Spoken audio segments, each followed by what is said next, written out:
Hello.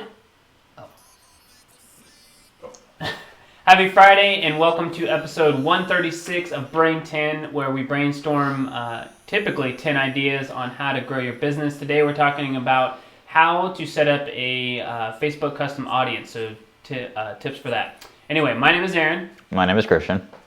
And you guys can actually see me today. My name is Franklin. Awesome. So just to clarify there, we're not giving you technical steps. I know the title says steps, but we're not giving you technical steps on how to do or create a custom audience. We're just giving you some tips and some insights on what you can do exactly with Facebook custom audiences. Right. It's like best practices probably is a better way to put it, I guess. Yeah. Right. All right, so number one, let's jump into here, is to set up the Facebook tracking pixel. It's really important. What that is it's a cookie that goes on your website and tracks the visitors to your website so that you can remarket to them or target them, and it picks up the data from those visitors who go to your website and reports it back to Facebook. Automatically. Automatically, yes. You don't do anything. You set it up one time. We won't get into the standard events, but you set it up one time and nothing else happens to your website, you're good to go. Yeah, I like to liken it as almost like Google Analytics, but more or less for sales, almost. Mm-hmm. Yeah. All right, so I guess mine is number 2, and that's to be sure to test. I put that there 3 times, and use different content to see what works best when reaching that specific audience that you're trying to get out to. For example, you should use at least 2 images and different variations of the ad copy in your actual advertisement, just to see what is going to work specifically the best way to really convert on whatever you're trying to advertise. Yep. So the next one here is, I'm actually talking about the different types of lists that you can do with the custom audience.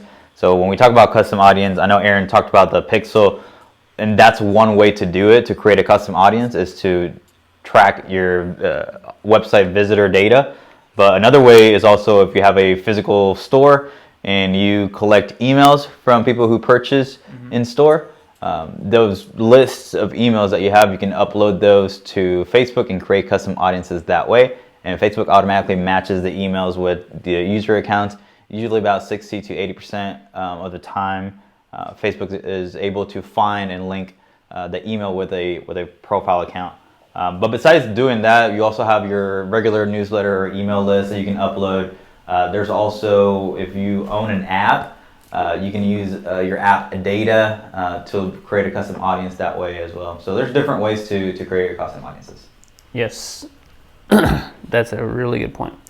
All right, so number 4 is make sure you have a good website or landing page if possible. So if you're doing an awareness campaign, you're just trying to get users to know who you are and find out who your company is, you don't necessarily need a landing page. They're going to go looking for it, but you don't necessarily need one. But otherwise, you're trying to do something. You're trying to get them to sign up for something. You're trying to get them to go to your website. You need to make sure that you have a good landing page or website set up, because if you have a great ad but they go to a horrible website, they're going to bounce right off.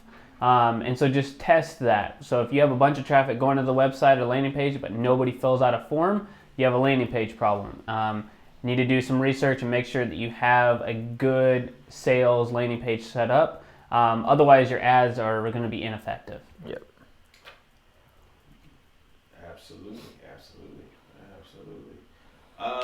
Mine goes back to testing again. It's just an additional thing that you can do that goes along with checking to make sure that your images are adequately set up and tailored for a Facebook ad. And Aaron, definitely make sure that we do this whenever we're setting these up, because sometimes ad images have text on them. So what you need to do is use the tool that Facebook has provided to us for everyone that's actually trying to set up an ad campaign, and make sure that it actually fits the parameters for text overlay. Because if you have too much text on your images, or if there's too much, what I've discovered, if it looks like there's too much white on the image, the ad copy tool actually picks up on like dots in anything that actually takes up space. Make sure that it actually fits within that 20% percentile, because if it doesn't, it will actually penalize your ad from being seen, and Facebook will throttle it, and it won't get seen by as many people as you would like it to. Yeah, we know that too well. Yeah. So the next one here is talking about expanding your custom audience once you have created it. A lot of the times with the Facebook Pixel, it's an automated thing, so website visitors will automatically populate onto your custom audience, and you can actually set up parameters and other advanced settings onto those settings. So so that only new visitors get added, or maybe visitors that visit certain pages on your site, and all those things, which is a little bit more advanced. But if you don't have that custom or that Facebook Pixel in place, then you want to make sure that you're updating those lists continuously, especially if you're doing sort of that CSV file with email list. And I think Facebook actually, I was reading somewhere that it said to make sure to have more than 1,000 on your customer. Yeah, so audience. that's just well, you only have to have 20 to target somebody, but to get a reasonable, good right. response rate from the audience. Yeah, okay. You want to keep it around 1,000, and they try to say that for a lookalike audience too, which is where they take your audience and then they replicate the characteristics of them. About that, yeah. Okay. So we'll talk about that later. But right. Yes, 1,000 is correct. Best practice.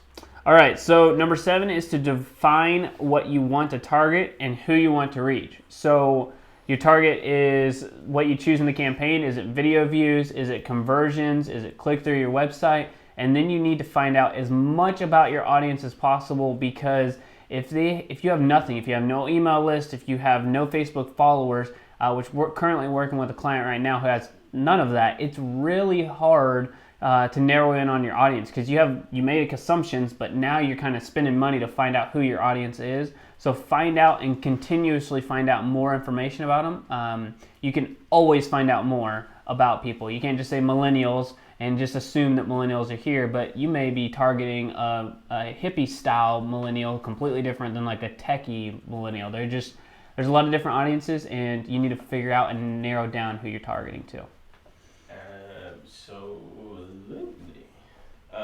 And I guess this is kind of like a continuance into what Aaron was just talking about, and this is something that I've learned from him, from actually helping, developing most of the campaigns, is that there's always a plan B, and that's to, let's say that the ad that you set up, for example, doesn't convert on the first try. What I would say that something that you need to do is at least brainstorm for retargeting, or basically if they don't convert, then what could there be something that you can actually throw back at that person to actually get them to click buy or whatever it is. So in other words, create retargeting or response ads, or at least brainstorm for those things whenever you're creating your initial ad.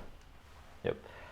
The last one I have here is, like Aaron said, they created the custom lookalike audience. So if you have a custom audience that is working really good for you, and it's probably like your go-to target audience for Facebook, and your ads are doing really well, then you should probably create a lookalike audience with those people. So Facebook automatically creates that lookalike audience, so you don't have to do really anything with that. And it's a great tool, really, that Facebook provides to enhance and expand, really, your reach.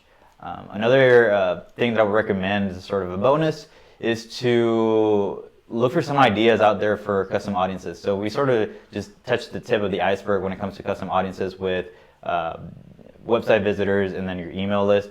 But you can do things like, people who don't open your emails, or you can do a number of things with a custom audience, and you can get really creative with your ads in order to really reach those people. Right.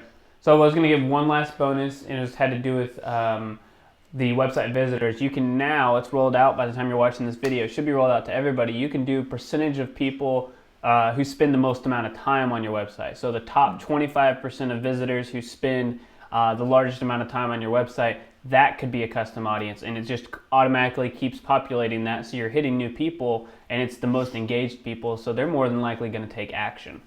Yep. That's it, right? All right, that's it. Awesome. So this is gonna be a great episode. Definitely gonna curate. We should curate this for something else. I feel like it was quick and dirty, but also really Not dirty. Not dirty. It was pretty clean. Quick and clean and fresh. I like talking about Facebook ads, so it's good. All right, so we will see you guys next Friday. We're testing out starting this around noon Central Time instead of later in the evening because Fridays just get busy. So we're gonna try it around noon every Friday. Anything else? Nope. New? All right, cool. All right, thank you guys again. My name is Aaron. I'm Christian. And I'm Franklin. Have a good weekend.